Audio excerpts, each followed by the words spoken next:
So guys, in this episode we're slamming this car and putting some brand new wheels on it.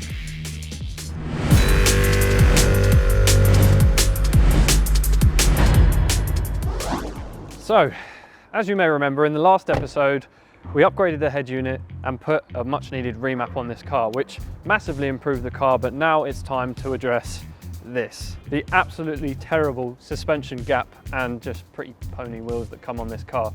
So we're going to be throwing on some quality BC Racing coilovers and upgrading these wheels to a 19-inch set of Ispiri wheels. So let's take it into the workshop and we'll show you exactly what we're doing.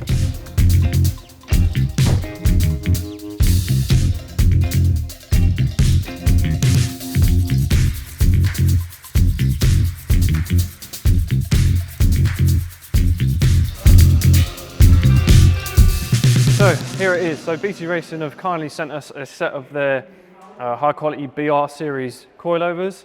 I've actually had these essentially custom made to a point. So what I've done is I've asked them to upgrade the spring rates in the back to accommodate for the extra weight that we'll be having with the big sub box and everything. So here is the front. We come with top mounts here. We've got dampening adjustment, camber adjustment, and obviously height adjustment here. Same with the rear. Obviously camber adjustment isn't a thing on the rear on these, it's a separate arm, but we've got dampening adjustment here and then height adjustment. And then same on the rear spring. So we've got the height adjustment here. That's our higher spring rate rear spring, and then we've got the plates. And they've actually kindly sent us some drop links. I think these come as standard in the kit anyway. Some shorter drop links so we're not hitting on our anti-roll bar. Adjustment spanners, tools for adjusting the dampening. These cups here, I'm sure I'll find out what these are for, I'm not really sure yet. They look like something for the rear. And then you've got all the destructions and stickers and stuff. And then for wheels and tyres, we've gone with these. Ispiri FFR6 in the carbon grey brush finish. I think it looks really nice. Obviously the standard wheels on this car is grey. Really nice finish. We've got their custom red centre caps as well. And then rubber wise, we've gone with the brand new Nankang AS3s. They're literally brand new compound for Nankang. So it'll be interesting to try these out. And I thought go with the AS3s for the S3. Why not?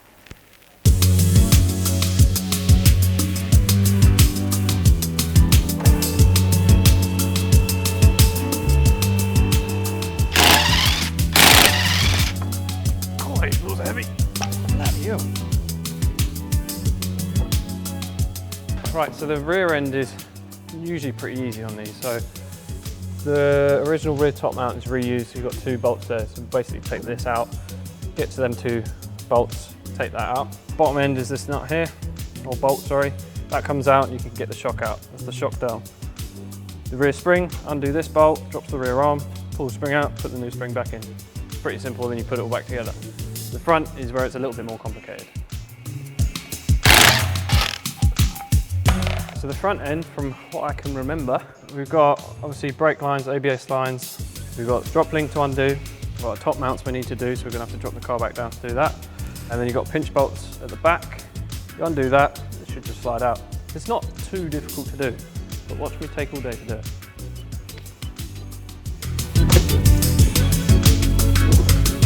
Whoa.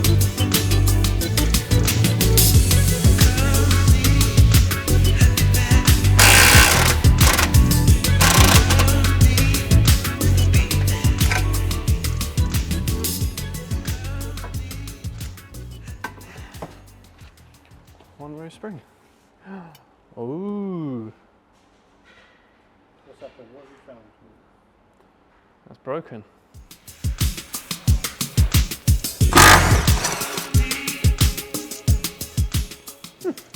Rear shock. You'll pull this off. I think we used the bump stop as well. And then reuse this on the new rear shock.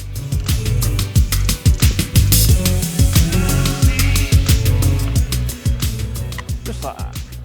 So these are our two shocks side by side. I mean, looking at them out of the box, not really much height difference, but obviously you've got adjustment with this, and obviously when weight's put on this, it's going to sit at a different point. So I can transfer over the top mount onto this one, roughly set my dampening, and it's going to go on the car.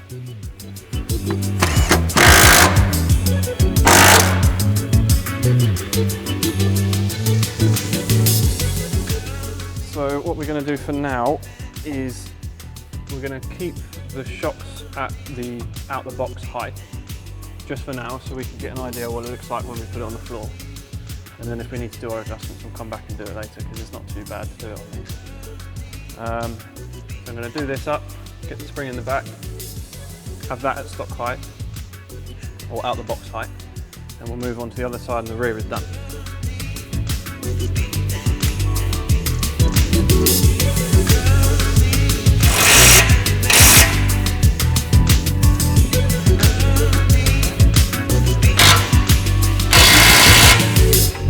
So this side's basically done. We still need to do adjustments, but we'll pop the cowling back in and we'll move over to the other side. Everything's already out, so we're just putting stuff back in and we're done.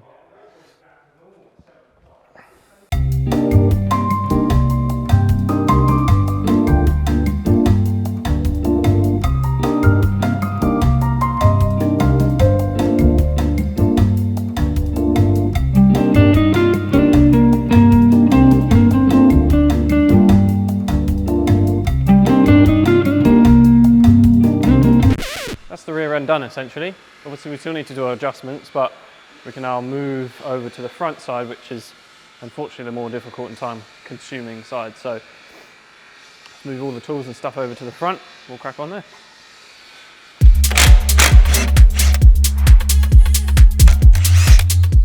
So yeah, the front end is just a little bit more fiddly than the rear normally, just because there's more to take apart. It's not necessarily more difficult, it's just a bit more fiddly. On these cars, I know that these like to wear out in the middle, so it's good to see that this one is still pretty good, but they tend to wear out the thread in the middle and you have to replace them. But this one's all right.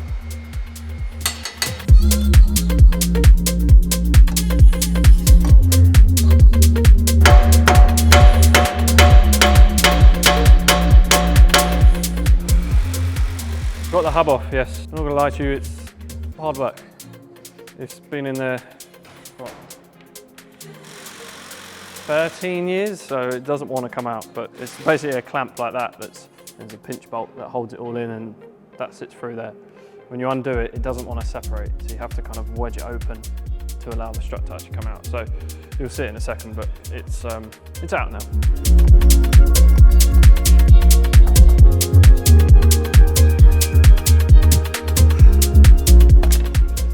Right, so this is our fancy new strut going in. So basically you just need to chuck it in, get the top nuts done up. I'm not sure whether, I'm assuming they sit underneath. And then drop link and put it all back together.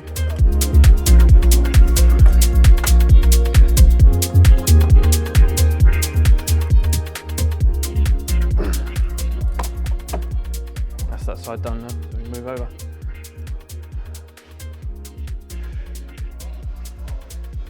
Maybe a job for tomorrow.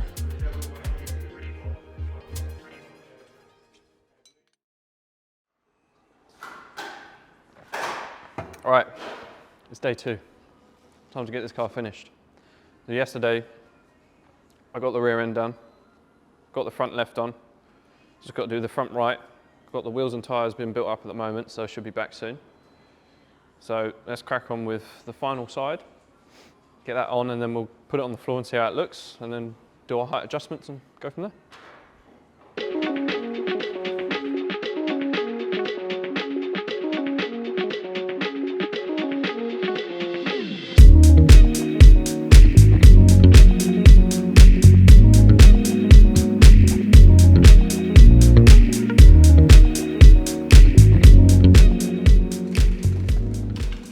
Woo! Just lean them, lay them on the floor in the middle there. Ooh, very nice. Now before I put the tyres on, I covered these, so I've done 2 full coats of Gion Rim Evo. So thank you Detailing Depot for that. So that should protect them nicely. Give them a wipe down in a bit once they're on the car. But yeah, these are going to look nice.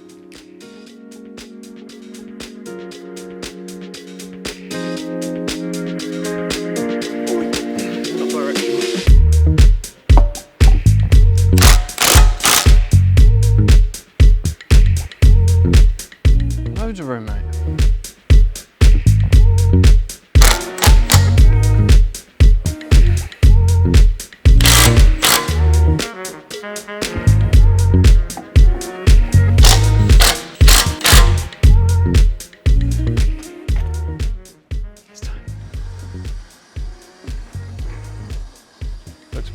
a lot better just being up in the air.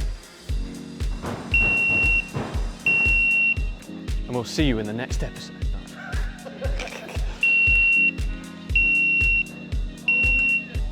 Yeah, that's gonna rub like a motherfucker.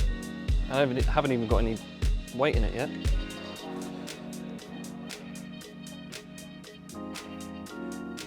That's stiff.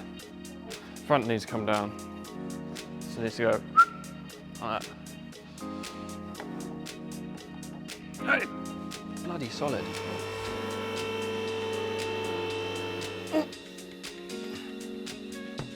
So what I'm going to try is see how this is.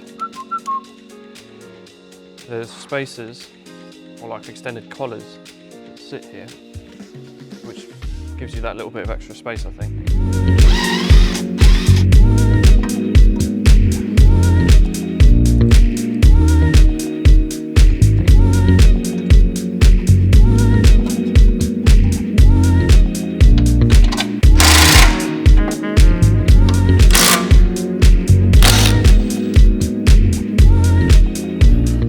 Essentially, there's two ways of adjusting these. Most of the time you'd adjust this section here. These have adjustment in terms of overall height of the shock. This will adjust the preload on the spring. I need to loosen this, which comes off like that, and then I need to drop the whole thing in. Like this, and that shortens your shock.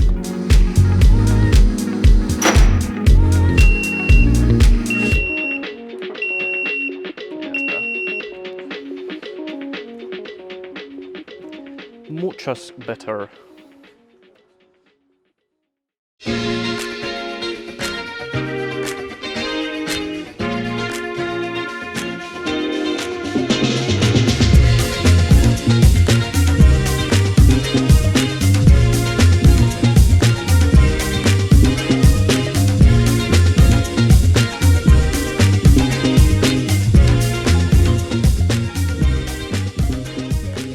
Right, so the car is finished. It's on the floor with the new wheels. I don't know what you guys think, but I think it looks the nuts.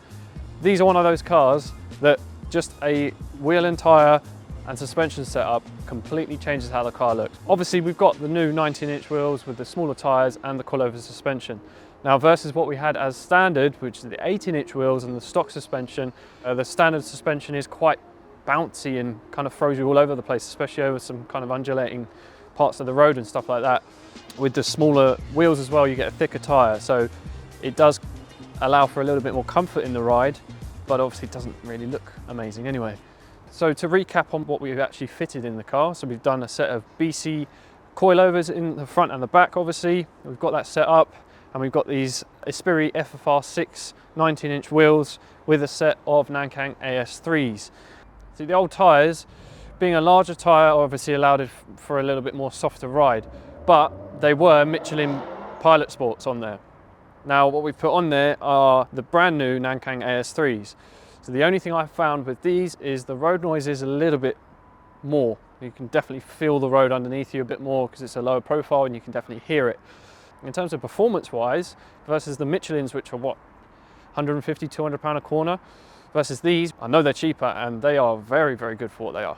Now, in terms of the actual suspension with the coilovers, yes, it is a stiffer ride. Now, especially because I've gone for the higher spring rates in the back to accommodate for the extra weight that we're going to be adding, which we haven't added yet, it's quite stiff at the moment, I'll be honest with you. But I know when we add the extra weight, it should soften it up a little bit. I'm probably going to have to raise the rear because it's pretty tight at the moment, as you can see. Road handling is very, very good. As we go over those undulating parts, it doesn't throw you around anywhere near as much. And as you're coming down, it squashes you into the road, but keeps itself planted. That's the main word I can really say, to be honest. It's a lot more planted. Now, in terms of installation, now as you can probably tell from the video, I'm no mechanic. I'm not going to pretend I am. I mean, I know a little bit when it comes to installing bits and bobs. That's why I took on the challenge of fitting it myself.